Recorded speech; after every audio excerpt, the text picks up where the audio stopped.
Have you ever had one of those moments that probably turned into one of those days where you're so frustrated you think, I've had enough, I'm out of here, what can I do?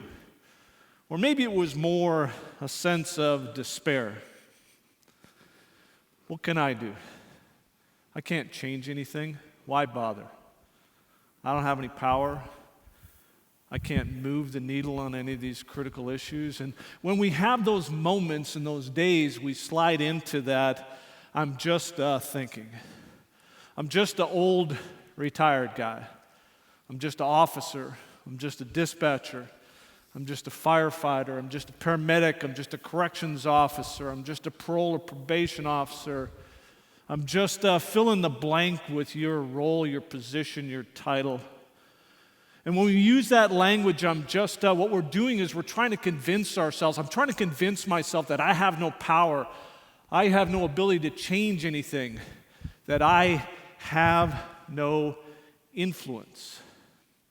And when I find myself in those moments, and I've had more of those moments in the last year and a half or 2 years than I care to remember, what I've found helpful for me is to take a step back, take a few deep breaths, and then turn to a question. Now, it's not just any question, it's this question. What's important now, represented by the acronym W.I.N, and I refer to this question as life's most powerful question. The reason I believe it's life's most powerful question is twofold. Number one is because of its simplicity, and number two is because of its diversity in application, the diverse ways in which we can apply it. Now, I borrowed this question, I learned this question from Lou Holtz, the former famous college football coach, 20 years ago. And that question has influenced me for the last 20 years. And for 20 years, I've been speaking about it, I've been writing about it, I've been sharing it, I've been utilizing it. And what's important now is that in those moments, what we're doing is we're looking for guidance. And as members of the public safety profession, you are all on the hero's journey. And on the hero's journey, the hero meets a guide. And you have those guides in your life. You have those role models. You have those mentors. You have those leaders, those people that have influenced you. But in those moments of frustration or despair, we don't always have access to those people. But what we have access to is that inner guide. And you all have that inner guide, that inner wisdom, that knowledge, that experience. And for those of you who are thinking right now, I don't know if I have an inner guide, just pay attention to all the great advice you have for other people. We all have an inner guide. And when I turn to that inner guide, what's important now is the question that the guide takes me back to.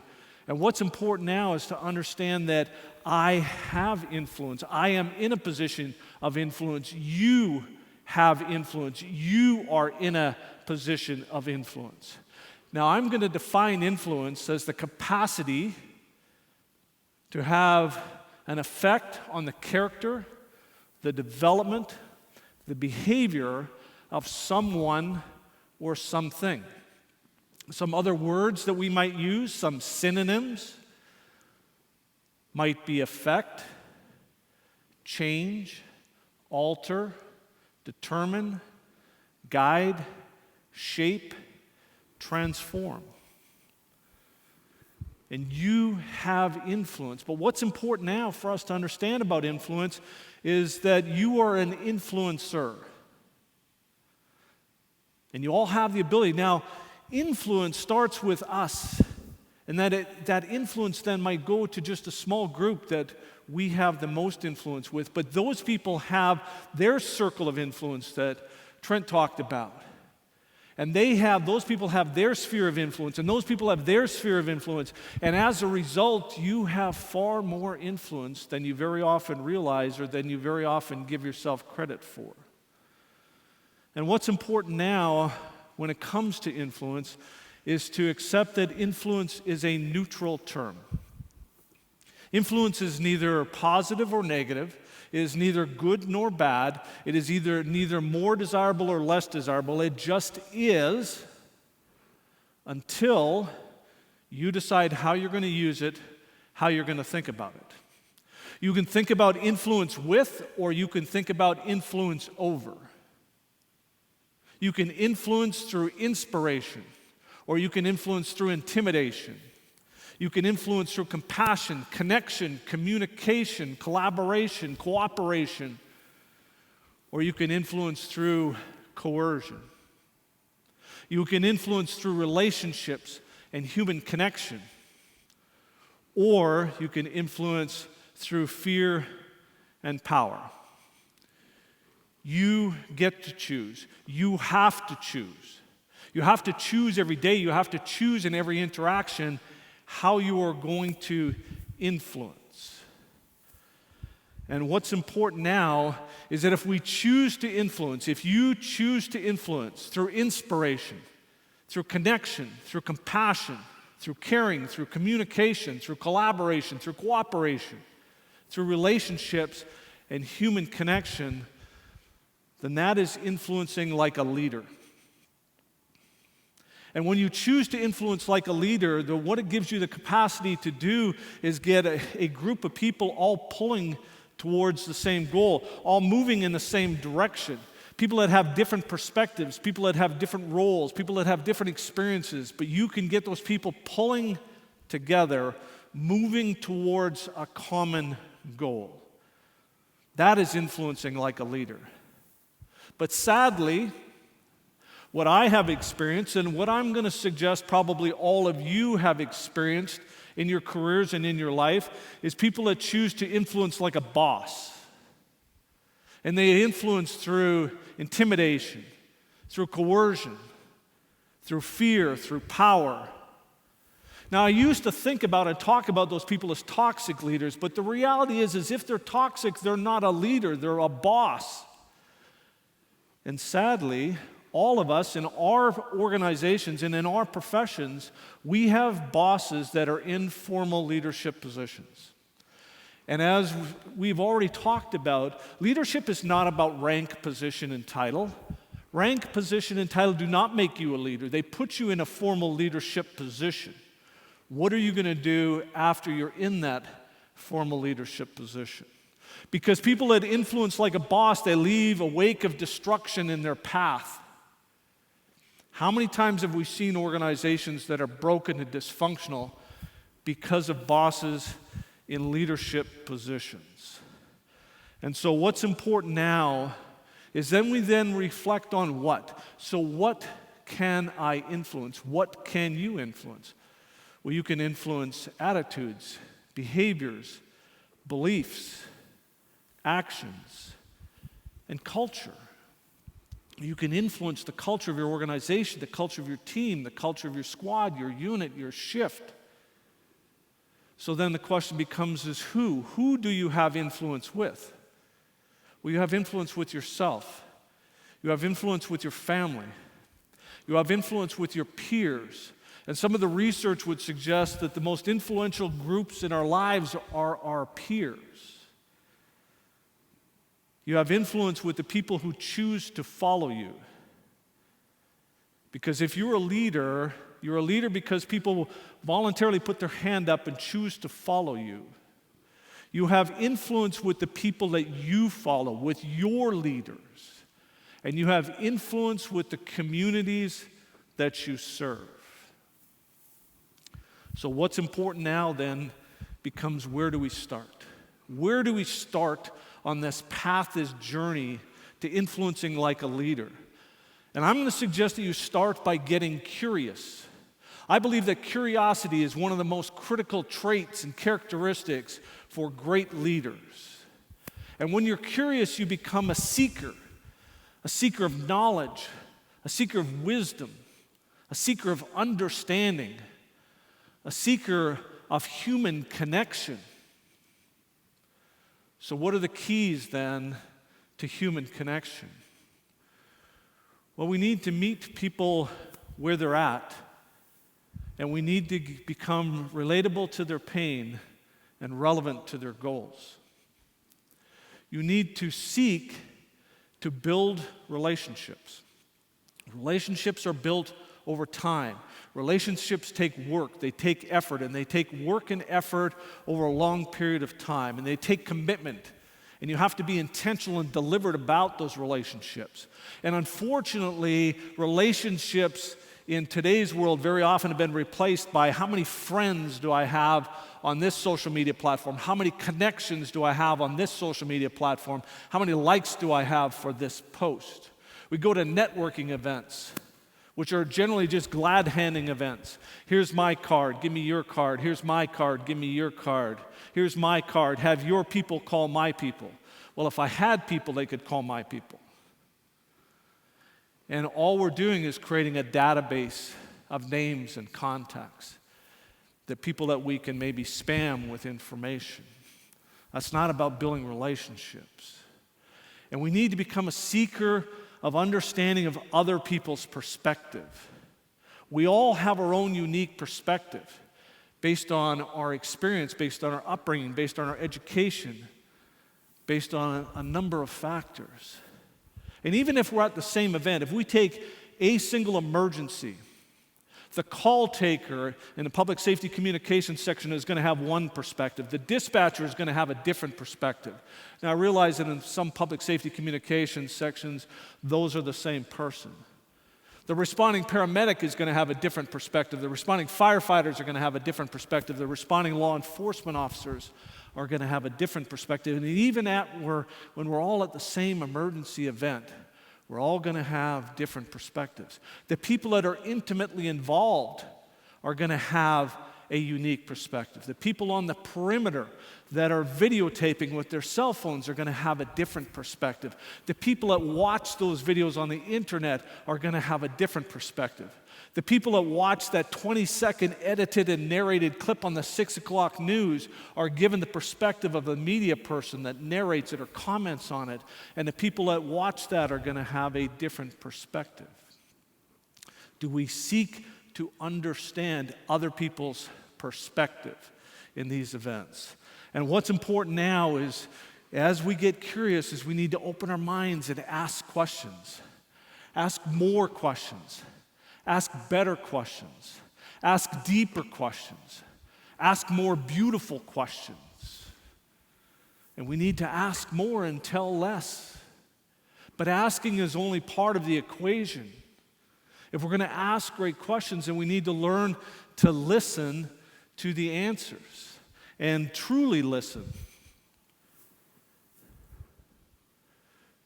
So when I talk about listening, and if we can just go back a couple of slides, when I talk about listening, what I'm talking about is truly listening, not listening to what we do when we say we're listening. Because when we say we're listening, what we're actually doing a lot of times is I'm daydreaming.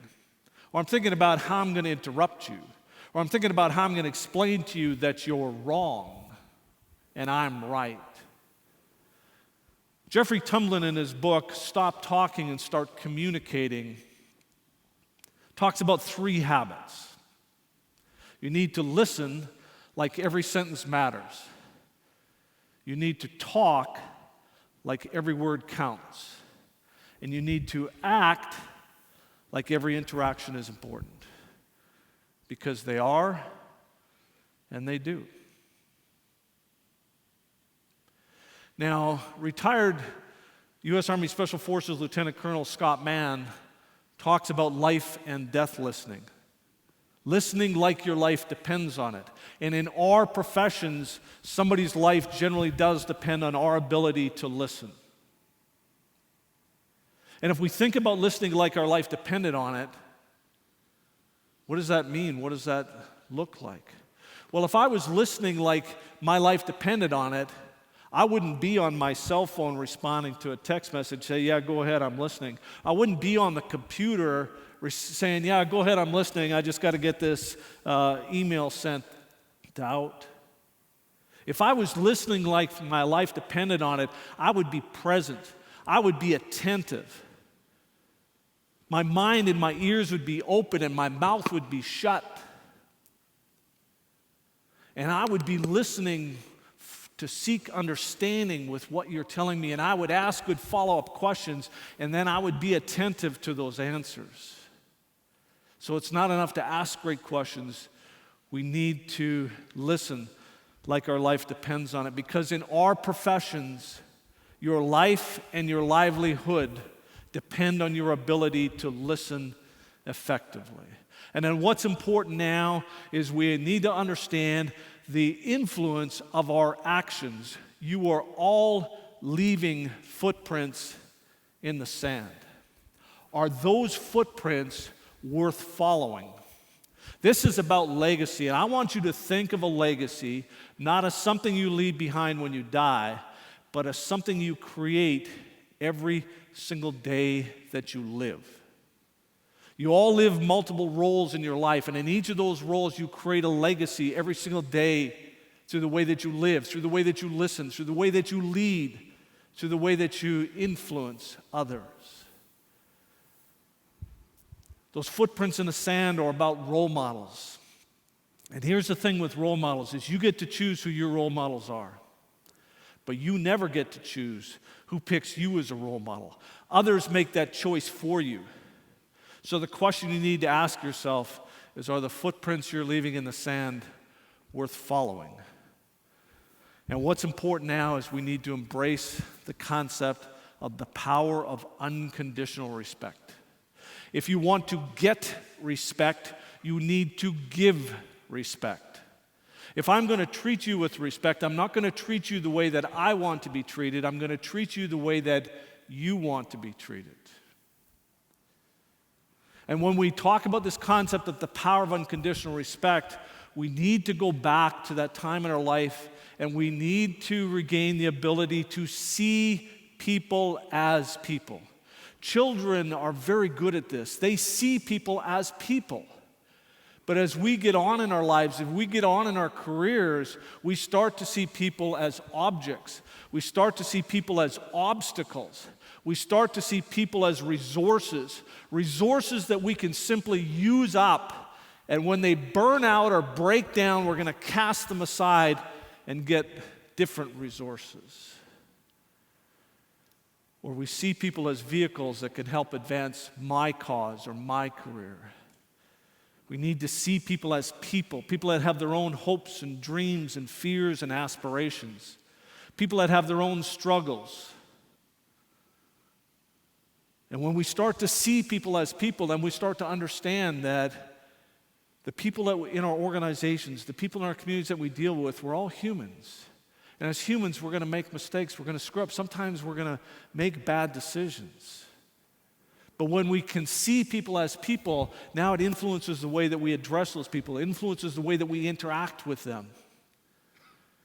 And it influences those relationships. And what's important now is we need to build trust. Trust is built in the little moments. Trust is built over time. Chief Chris Shung from the Mountain View Police Department of California talks about the fact that we need to make daily deposits in the bank of community trust with our communities every day and build up that bank of community trust so that when something happens and we need to make a withdrawal, then we can cover that and people will give the benefit of the doubt. But do you build the same bank of community trust within your organization? Because too often we're focused externally.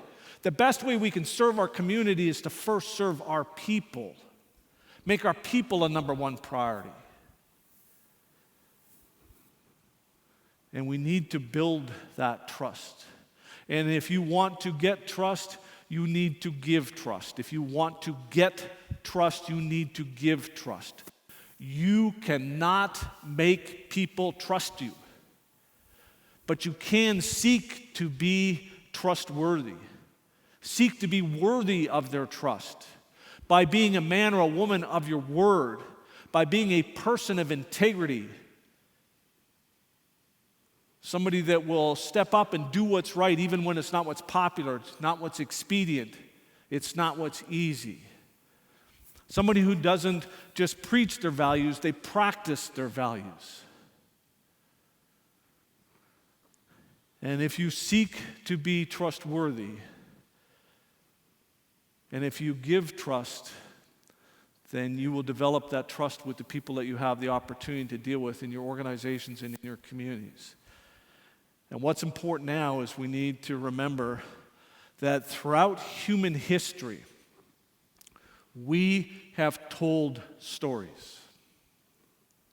We have told stories to share our knowledge, to share our wisdom, to share our experience, to share our listening, to share our learning. That's what we do as humans, is we tell stories.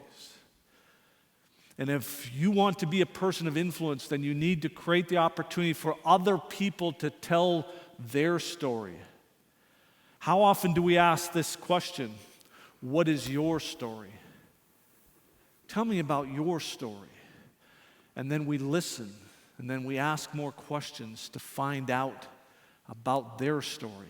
And when you're willing to create the opportunity for other people to tell their story, and you're willing to listen to their story, to understand their story, which will help you to understand their perspectives, now they're going to be more likely to be interested in your story. And it's in that stories are how human beings make sense of the world. We tell ourselves stories. We listen to stories of others. Stories are how we make sense of the world. And when we listen to other people's stories and when we share our stories, it's those stories that help us to realize that we are all connected. That we are all connected. And then we can continue to build those stories, and we can develop stories together as part of our culture, as part of our organization. We can start to develop our story as a team or as a unit or as a shift or as a squad, develop our story as an organization. And then people in your organization will start to share your collective story because it's their story. And stories are powerful. And what's important now for us in the public safety professions, and especially in law enforcement, is we need to get out of our cars and get out of our offices and talk with people.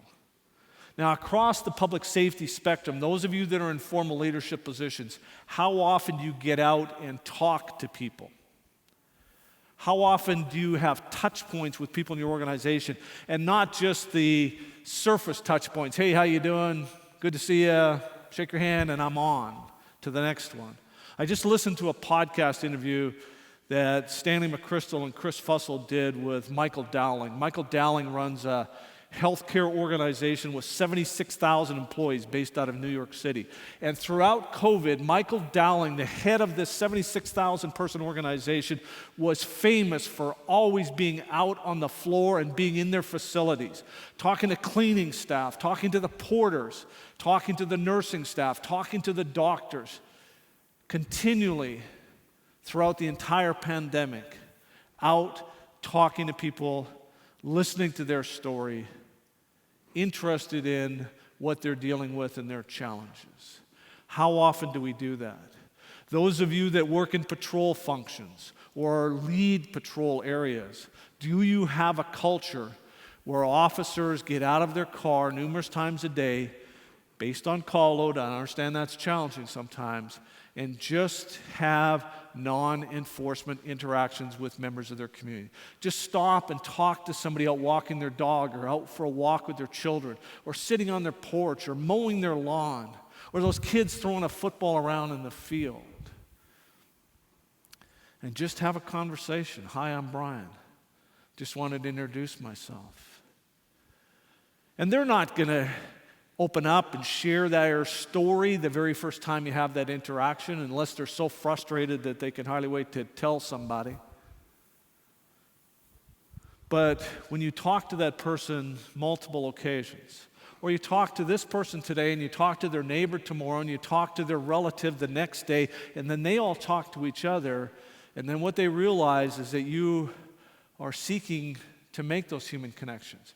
You're seeking to build a relationship. You're seeking to build trust.